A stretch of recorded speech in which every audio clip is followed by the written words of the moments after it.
Magandang buhay mga kabugis.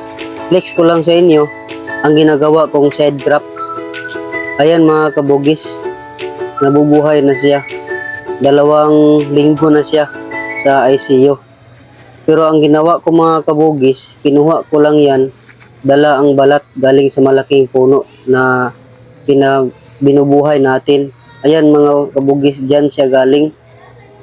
Nilagay natin doon sa ugat. Yung iba natin mga ICU mga kabugis, buhay na. Yung iba, maliit pa. At ito mga kabugis, masipag mamulaklak. Sobrang saya ko. Tulad sa akin na baguhan mga kabugis, masaya na po ako pag nakikita ko nga ganyang bulaklak ng mga bougainvillea natin. Kaya mga kabugis, ang gandang tingnan. Iba-iba ang kulay niya.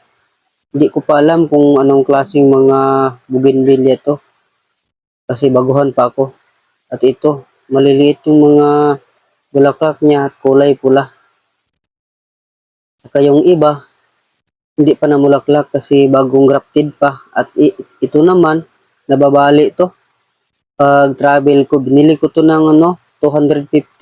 4 na kulay. 4-in-1 ang tawag nila. Pero na-damage pag biyahe ko. Ito man naman mga kabugis, 4-in-1 din to. Tapos kabubuhay pa lang nila. Ayan mga kabugis, ang ating mga under ICU pa na mga bulaklak. Ito mga kabugis, minamarkot natin. Kung magkaugat ito, gagawin nating bonsai. Ayan. Hintayin natin to. Mga isang buwan siguro bago natin ma-harvest or makating. Ito mga kabugis, buhay na rin. Hanggang dito na lang po mga kabugis. Maraming salamat sa panonood nyo.